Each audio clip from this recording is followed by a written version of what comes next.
Saudara, polisi mengungkap fakta baru dalam kasus pembunuhan anak politisi PKS di rumah mewah.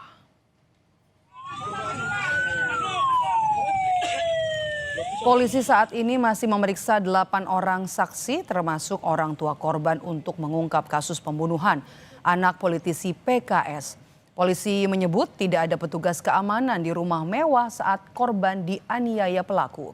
Korban hanya bersama kakaknya saat peristiwa terjadi.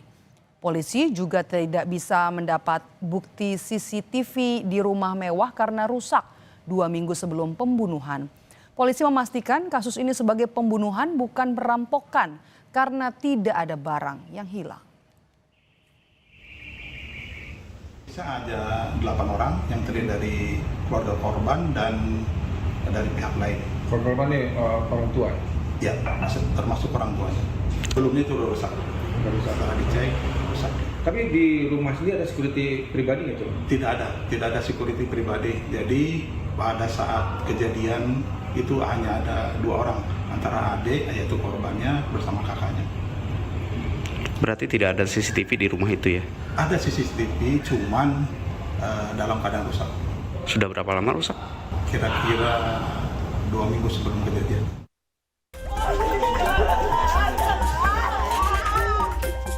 Pembunuhan, jadi bukan perampokan.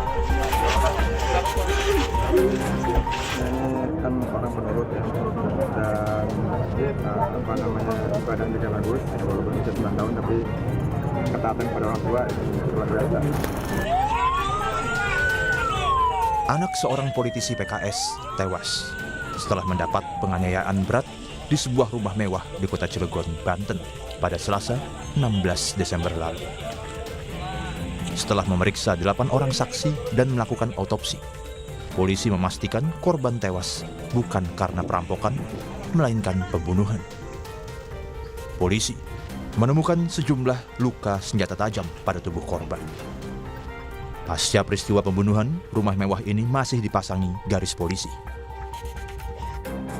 Dari hasil pemeriksaan saksi diketahui, korban sempat menghubungi orang tuanya untuk meminta pertolongan sebelum dianiaya. Tak ada petugas keamanan di rumah mewah ini, sehingga korban hanya bersama kakaknya saat penganiayaan terjadi. Korban pertama kali ditemukan terluka parah oleh saudaranya, hingga dibawa ke rumah sakit untuk mendapatkan pertolongan. Namun nyawa korban tak tertolong karena sejumlah luka senjata tajam. Polisi memastikan CCTV di rumah ini rusak 2 minggu sebelum pembunuhan. Psikolog forensik Reza Indragiri menilai, korban bukanlah target utama pelaku. Antara perilaku dengan motif belum tentu linear, bahwa sekali lagi belum tentu orang yang menghabisi korban adalah orang yang sungguh-sungguh punya kepentingan bagi meninggalnya korban. Tetapi pihak yang menjadi pihak kepentingan si pelaku adalah pihak lain, namun karena tidak bisa mencapai pihak tersebut, maka dicarilah pihak pengganti yang dalam hal ini adalah korban. Polisi kini sudah memeriksa 8 orang saksi untuk mencari pelaku dan motif pembunuhan anak politisi PKS. Tim Liputan Kompas TV. Saudara, polisi mengungkap sejumlah fakta baru dalam kasus pembunuhan anak politisi PKS di rumah mewah di Cilegon, Jawa Barat. Namun, belum menetapkan tersangka dalam kasus ini, saudara. Kita terhubung dengan Ketua Bidang Advokasi PKS, Mbak Nurul Amalia, dan juga staf ahli Kapolri, Hernawan Sulistyo atau akrab disapa Prof. Kiki. Selamat petang semuanya. Selamat petang. Saya ke Ibu Nurul dulu nih sebagai advokasi dari PKS. Ibu Nurul sendiri sudah bertemu dengan orang tua korban dan mungkin sudah bercerita sebenarnya kronologi kasus pembunuhan putranya ini seperti apa, Ibu? Ya, jadi kalau terkait kronologis ya, saya belum bisa menyampaikan secara mendetail karena itu memang akan menjadi fakta ya dalam proses penyidikan. Ya, jadi selama ini juga pihak kepolisian belum menyampaikan ya motifnya dan lain-lain. Jadi saya pikir saya belum bisa menyampaikan terkait fakta-fakta itu. Jadi kami sih sebenarnya memang memahami bahwa ini memang korban adalah anak dari Dewan Pakar PKS ya. Dan bagi kami ini kejahatan serius ya, dan ini akan menjadi peristiwa yang menghadirkan duka yang mendalam ya, tidak hanya bagi keluarga korban tapi juga tentu saja bagi masyarakat ya, seperti itu. Tapi Bu Nurul sudah bertemu dengan orang tua korban dan berbincang langsung begitu. Apa informasi yang mungkin bisa disampaikan ke publik? Ya saya belum bisa menyampaikan terkait itu ya, karena memang kami masih menunggu ya dari pihak kepolisian ya, terkait apa sih sebenarnya yang terjadi gitu, seperti itu. Oke, Jadi Prof. saya belum bisa menyampaikan. Baik, saya ke Prof. Kiki. Prof. Kiki, informasi terbaru polisi bilang ini meyakin bahwa ini adalah kasus pembunuhan, bukan pencurian. Menurut Anda, dari penemuan ataupun fakta ini, apakah akan sulit begitu mencari sebenarnya siapa pelaku dalam peristiwa yang menewaskan seorang anak di kawasan elit ini? Saya kira kalau lihat data sementara nggak sulit. Masalahnya polisi harus memastikan karena pendekatan evidence based dalam pengungkapan suatu kasus itu memerlukan waktu. Misalnya nunggu hasil otopsi itu yang normal 4 hari. Nah, sementara publik pasti minta besok sudah ada tersangkanya. Bu, kalau di situ artinya ada catatan medis bahwa ini urgent sekali dilakukan otopsi bisa 1 hari, bisa selesai 1 hari, tapi tidak mungkin di bawah 1 hari. Nah, itu satu. Yang kedua, belum resistensi keluarga, udah meninggal sudahlah, biasanya kan seperti itu sikapnya. Ya sudah, tapi ada kan anggota keluarga yang pasti akan ngotot dicari, kalau dicari ya harus otopsi. Karena sebetulnya kalau kasusnya itu sudah pembunuhan atau diduga pembunuhan, jenazah itu milik negara. Jadi harus ada kompromi dari pihak keluarga, jenazahnya diotopsi. Kalau otopsi dalam itu ya dibuka, dadanya dibuka, semua diteliti satu persatu gitu. Nah, yang ketiga, evidence base ini juga termasuk bahwa dalam suatu kejahatan tidak boleh ada orang yang dikecualikan dari sangkaan. Jadi kalau dugaan itu pembunuhan seperti ini dari pihak keluarganya, dari pihak 4 orang ada yang dipecat oleh bapaknya almarhum, itu semua tidak boleh ada yang dikecualikan dari dugaan sebagai pelaku. Termasuk menelusuri ataupun menyelidiki sebenarnya apakah ada kaitannya dengan profesi ayah korban yang jadi seorang politisi dan juga background dari seorang pengusaha ini.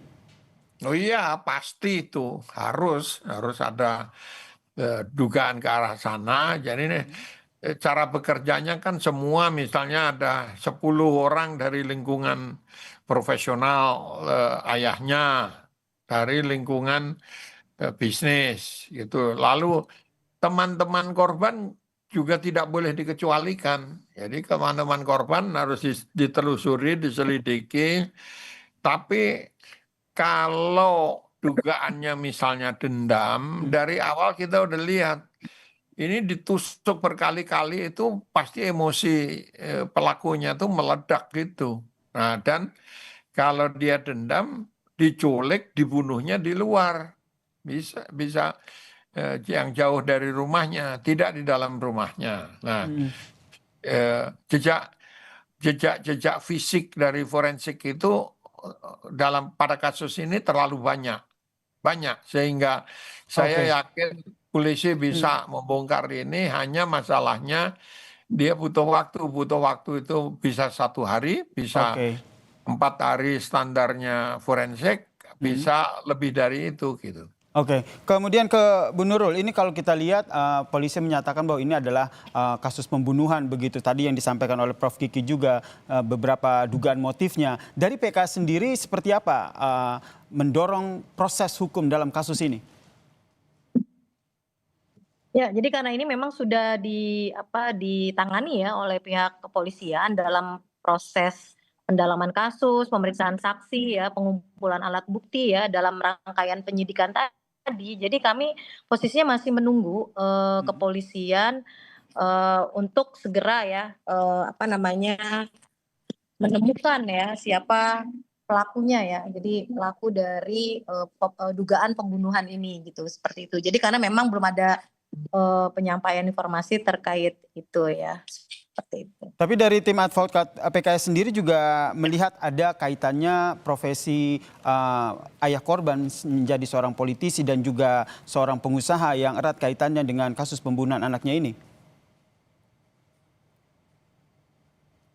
Ya, jadi kami sebenarnya gini, kami tidak berspekulasi ya dan tidak menganggap ini adalah permasalahan politik dan lain-lain gitu ya. Jadi kami masih menunggu sih hasil dari penyidikan ya, apa yang dilakukan oleh aparat penegak hukum terkait ini, karena pasti akan ditemukan motifnya gitu ya. Seperti termasuk juga pelakunya, karena ini kan memang delik umum ya, bukan delik aduan. Jadi polisi memang harus bisa bekerja ya untuk menuntaskan ya perkara ini secara profesional dan transparan. Kami masih mengawal ya kasus ini ya agar diproses hukum secara benar, secara cepat gitu ya, seperti itu. Prof. Kiki, kalau kita lihat di TKP informasinya CCTV rusak sebelum peristiwa pembunuhan. Menurut Anda, apakah ini juga jadi salah satu faktor yang menghambat akhirnya polisi menemukan siapa sebenarnya pelaku pembunuhan? Iya, jadi kalau ada CCTV akan jauh lebih mudah menelusuri, bisa cepat. Meskipun itu bukan satu-satunya fakta fisik yang dicari oleh polisi. Jenis, misalnya kalau ditemukan jenis senjatanya itu misalnya pisau atau belati atau yang sejenis itu. Nah, dari lebar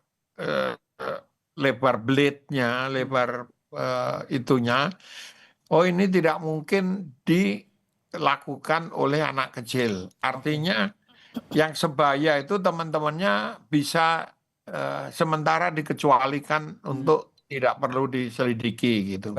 Tapi ada banyak lagi bukti fisik yang bisa ditelusuri kalau ada CCTV.